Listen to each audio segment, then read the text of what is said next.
Dracula, Chapter 17. Dr. Seward's Diary, continued. When we arrived at the Berkeley Hotel, Van Helsing found a telegram waiting for him.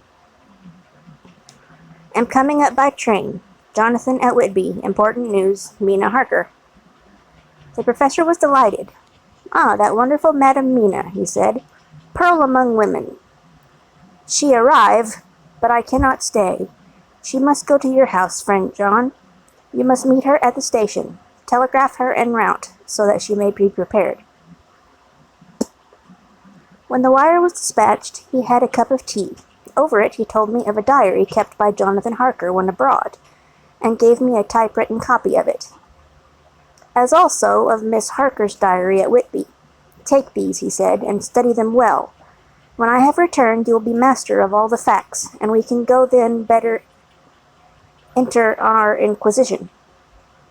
Keep them safe, for there is in them much of treasure. You will need all your faith, even you who have had such experience as that of today. What is here told, he laid his hand heavily and gravely on the packet of papers as he spoke, may be the beginning of the end to you and me and many other, or it may sound the knell of the undead who walk the earth. Read all, I pray you, with an open mind, and if you can add in any way to the story here told, do so, for it is all important. You have kept diary of these things, these so strange things, is it not so? Yes? Then we shall go through all these together when we meet. He then made ready for his departure, and shortly after drove off to Liverpool Street. I took my way to Paddington, where I arrived about 15 minutes before the train came in. The crowd melted away, after the bustling fashion common to arrival platforms, and I was beginning to feel uneasy, lest I might miss my guest, when a sweet-faced, dainty-looking girl stepped up to me, and after a quick glance said, Dr. Seward, is it not? And you are Miss Harker, I answered at once, whereupon she held out her hand. I knew you from the description of poor dear Lucy, but... She stopped suddenly, and a quick blush overspread her face. The blush that rose to my own cheek somehow set us both at ease, for it was a tacit answer to her own. I got her luggage, which included a typewriter, and we took the Underground to Fenchurch Street, after I had sent a wire to my housekeeper to have a sitting room and bedroom prepared at once for Miss Harker. In due time we arrived. She knew, of course, that the place was a lunatic asylum, but I could see that she was unable to repress a shudder when we entered. She told me that, if she might, she would come presently to my study, and she had much to say. So here I am finishing my entry in my phonograph diary whilst I await her. As yet I have not had the chance of looking at the papers which Van Helsing left with me, though they lie open before me. I must get her interested in something, so that I may have an opportunity of reading them. She does not know how precious time is, or what a task we have in hand. I must be careful not to frighten her. Here she is. Mina Harker's Journal, 29th September. After I had tidied myself, I went down to Dr. Seward's study. At the door I paused a moment, for I thought I heard him talking with someone. As, however, he had pressed me to be quick, I knocked at the door, and on his calling out, Come in, I entered. To my intense surprise, there was no one with him. He was quite alone, and on the table opposite him was what I knew at once from the description to be a phonograph. I had never seen one, and was much interested. I hope I did not keep you waiting, I said, but I stayed at the door as I heard you were talking, and thought there was someone with you. Oh, he replied with a smile. I was only entering my diary. Your diary? I asked him in surprise. Yes, he answered. I keep it in this. As he spoke, he laid his hand on the phonograph. I felt quite excited over it, and blurted out, Why, this beats even shorthand. May I hear it say something? Certainly, he replied, with alacrity, and stood up to put it in train for speaking. But then he paused, and a troubled look overspread his face. The fact is, he began awkwardly, I only keep my diary in it, and as it is almost entirely, about my cases, it may be awkward. He stopped, and I tried to help him out of his embarrassment. You helped to attend dear Lucy at the end. Let me hear how she died. For all that I know of her, I shall be very grateful. She was very, very dear to me. To my surprise, he answered with a horror-struck look on his face. Tell you of her death? Not for the wide world. Why not? I asked, for some grave, terrible feeling was coming over me. Again he paused, and I could see that he was trying to invent an excuse. At length he stammered out, You see, I do not know how to pick out any particular part of the diary. Even while he was speaking, an idea dawned upon him, and he said with unconscious simplicity, in a different voice, and with the naivete of a child, That's quite true, upon my honor. Honest Indian. I could not but smile, at which he grimaced. I gave myself away that time, he said, but do you know that although I have kept the diary for months past, it never once struck me how I was going to find any particular part of it, in case I wanted to look it up?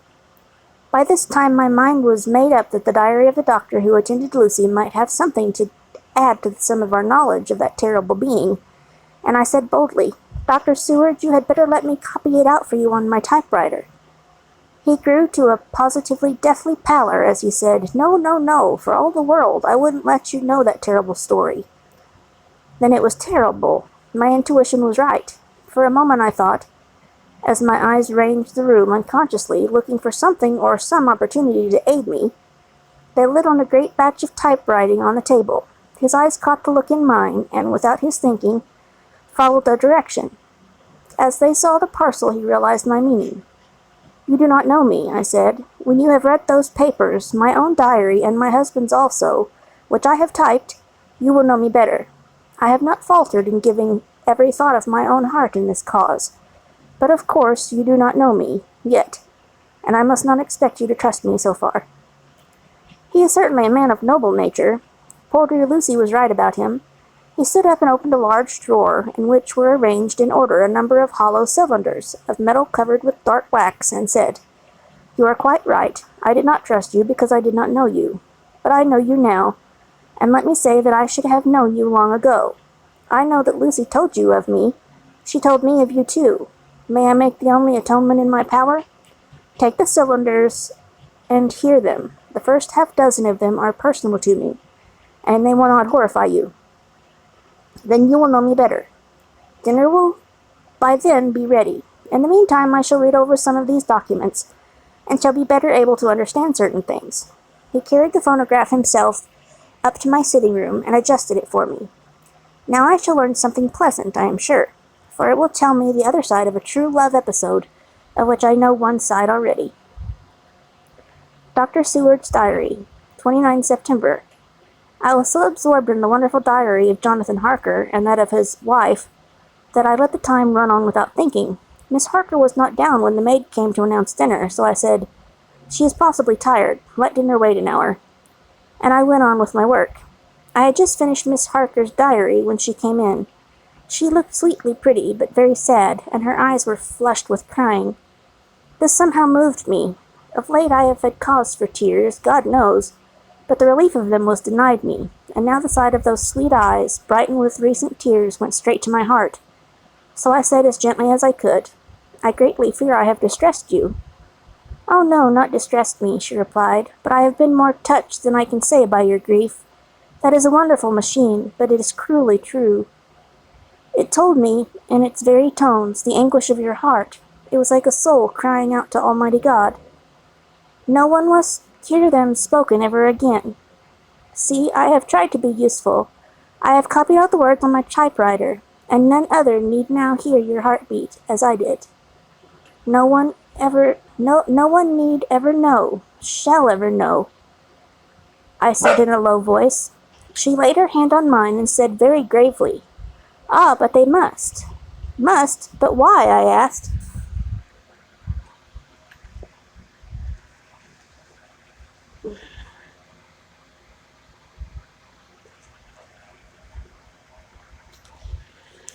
You did shut the door, right?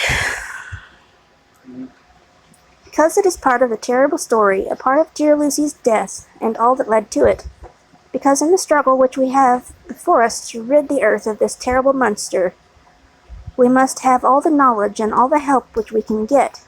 I think that the cylinders which you gave me contain more than you intended me to know, but I can see that there are in your record many lights to this dark mystery. You will help me, will you not? I know all up to a certain point, and I see already, though your diary only took me to 7 September, how poor Lucy was beset, and how her terrible doom was being wrought out. Jonathan and I have been working day and night since Professor Van Helsing saw us. He has gone to Whitney to get more information, and he will be here tomorrow to help us. We need to have no secrets amongst us. Working together and with absolute trust, we can surely be stronger than if some of us were in the dark. She looked at me so appealingly, and at the same time manifested such courage and resolution in her bearing, that I gave in at once to her wishes. You shall, I said, do as you like in the matter. God forgive me if I do wrong.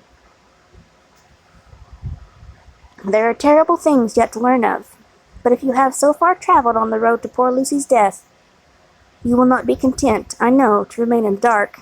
Nay, the end, the very end, may give you a gleam of peace. Come, there is dinner. We must keep one another strong for what is before us. We have a cruel and dreadful task.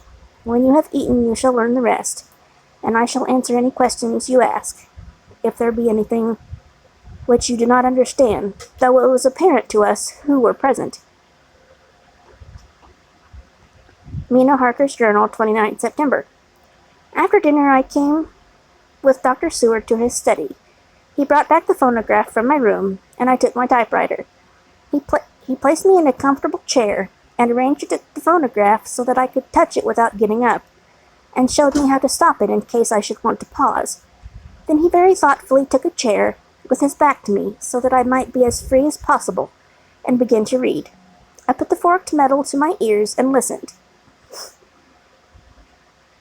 When the terrible story of Lucy's death and all that followed was done, I lay back in my chair powerless. Fortunately, I am not of fainting disposition.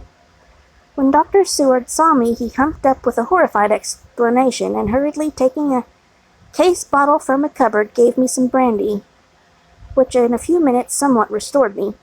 My brain was all in a whirl, and only that there came through all the multitude of horrors the holy ray of light that my dear, dear Lucy was at last at peace. I do not think I could have borne it without making a scene. It is all so wild and mysterious and strange that if I had not known Jonathan's experience in Transylvania, I could not have believed. As it was, I didn't know what to believe, and so got out of my difficulty by attending to something else. I took the cover off the typewriter and said to Dr. Seward, I can't. Let me write this all out now. We must be ready for Dr. Van Helsing when he comes. I have sent a telegram to Jonathan to come here when he arrives in London from Whitby. In this matter, dates are everything, and I think that if we get all our material ready and have every item put in chronological order, we shall have done much. You tell me that Lord Godalming, oh, that name, and Mr. Morris are coming too. Let us be able to tell him when they come. He accordingly set the phonograph at a slow pace, and I began to typewrite from the beginning of the 7th cylinder. I used manifold, so took 3 copies of the diary, just as I had done with all the rest. It was late when I got through, but Dr. Seward went about his work of going his round of the patients. When he had finished, he had come back and sat near me, reading so I did not feel too lonely whilst I worked. How good and thoughtful he is! The world seems full of good men, even if there are monsters in it. Before I left him, I remembered what Jonathan put in his diary of the professor's perturbation at reading something in an evening paper on the station at Exeter. So seeing that Dr. Seward keeps his newspapers, I borrowed the files of the Westminster Gazette and the Pall Mall Gazette and took them to my room. I remember how much the Daily Graph and the Whitby Gazette, of which I had made cuttings, helped us to understand the terrible events at Whitby when Count Dracula landed. So I shall look through the evening paper since then, and perhaps I shall get some new light. I am not sleepy, and the work will help me to keep quiet. Dr. Seward's Diary, 30th September. Mr. Harker arrived at 9 o'clock.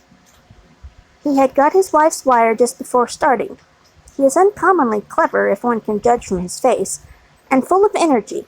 If this journal be true, and judging by one's wonderful experiences it must be, he is also a man of great nerve. That going down to the vault a second time was a remarkable piece of daring. After reading his account of it, I was prepared to meet a good specimen of manhood, but hardly the quite business-like gentleman who came here today. Quiet business gentleman. Later, after lunch, Harker and his wife went back to their own room, and as I passed, a while ago I heard the click of the typewriter. They are hard at it. Miss Harker says that they are knitting together in chronological order every scrap of evidence they have. Harker has got the letters between the consignee of the boxes to Whitby and the carriers in London who took charge of them. He is now reading his wife's typescript of my diary. I wonder what they make out of it. Here it is. Strange that it never struck me that the very house might be the Count's hiding place. Goodness knows that we had enough clues from the conduct of the patient Renfield. The bundle of letters relating to the purchases of the house were with the typescript. Oh, if we had only had them earlier, we might have saved poor Lucy. Stop. That way lies madness. Harker has gone back and is again collating his material. He says that by dinner time they will be able to show a whole connected narrative.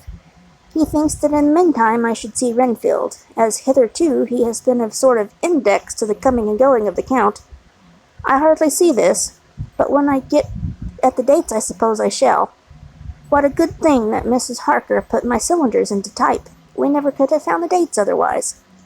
I found Renfield sitting placidly in his room with his hands folded, smiling benignly. At the moment he seems as sane as anyone I ever saw. I sat down and talked with him on a lot of subjects, all of which he treated naturally. He then, of his own accord, spoke of going home, a subject he has never mentioned to my knowledge during his sojourn here. In fact, he spoke quite confidently of getting his discharge at once. I believe that, had I not had the chat with Harker to read the letters and then the dates of his outbursts, I should have been prepared to sign for him after a brief time of observation.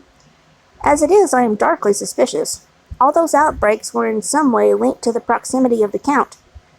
What then does this absolute content mean? Can it be that his instinct is satisfied as to the vampire's ultimate triumph? Stay, he is himself Doofagus. And in his wild ravings outside the chapel door of the deserted house, he always spoken of Master.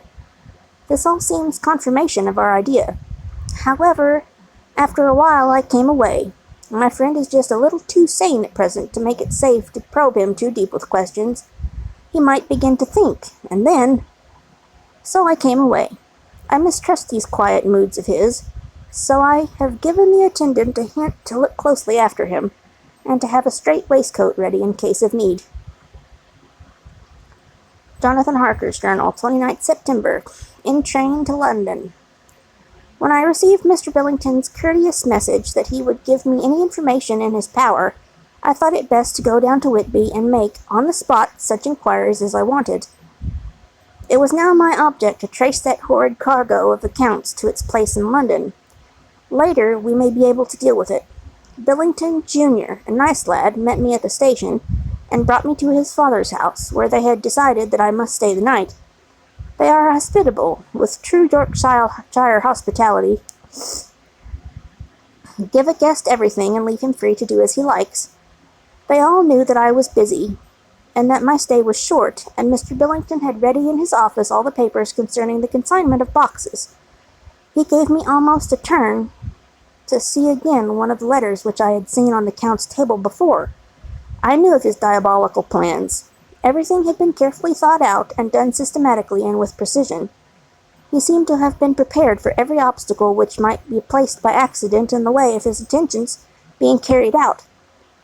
To use an Americanism, he had taken no chances, and the absolute accuracy with which his instructions were fulfilled was simply the logical result of his care. I saw the invoice and took note of it.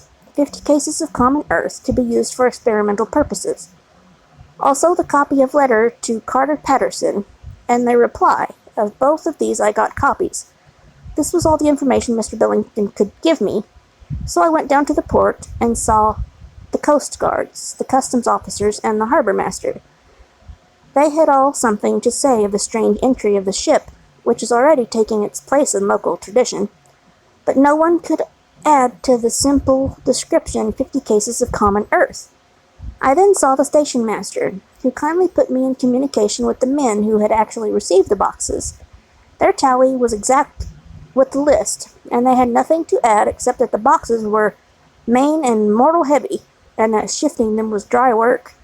One of them added that it was hard lines, that there wasn't any gentleman such like as yourself, squire, to show some sort of appreciation of their efforts in liquid form.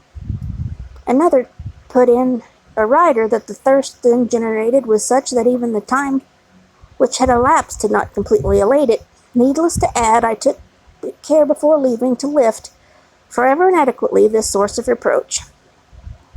30th September. The station master was good enough to give me a line to his old companion, the station master at King's Cross, so that when I arrived there in the morning I was able to ask him about the arrival of the boxes. He, too, put me at once in communication with the proper officials, and I saw that their tally was correct with the original invoice. The opportunities of the acquiring of abnormal thirst had been here limited. A noble use of them had, however, been made, and again I was compelled to deal with the result of the ex post facto manner. From thence I went to Carter Patterson's central office, where I met with the utmost courtesy.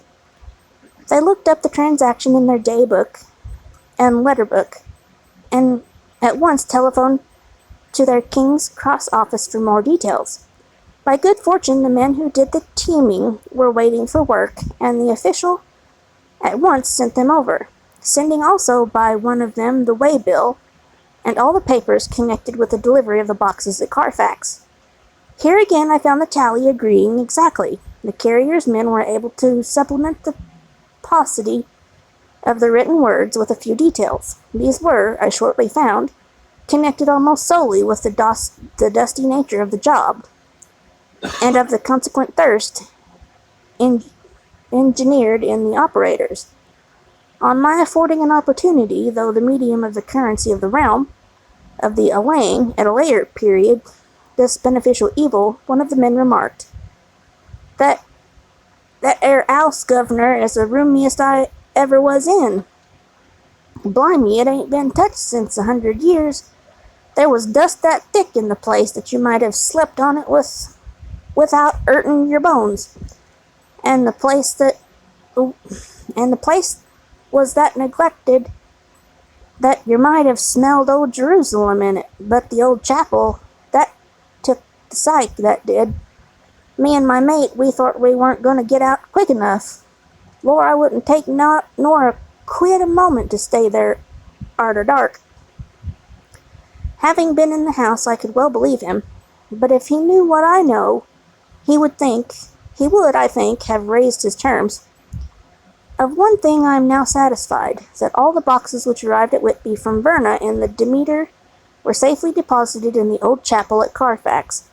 There should be 50 of them there, unless any have since been removed. As for Dr. Seward's diary, I fear, I shall try to see the carter who took away the boxes from Carfax when Renfield attacked them. By following up this clue, we may learn a good deal. Later, Mina and I had worked all day, and we had put all the papers into order. Mina Harker's Journal, 30th September. I am so glad that I hardly know how to contain myself. It is, I suppose, the reaction from the haunting fear which I have had, that this terrible affair and the reopening of his old wound might act detrimentally on Jonathan.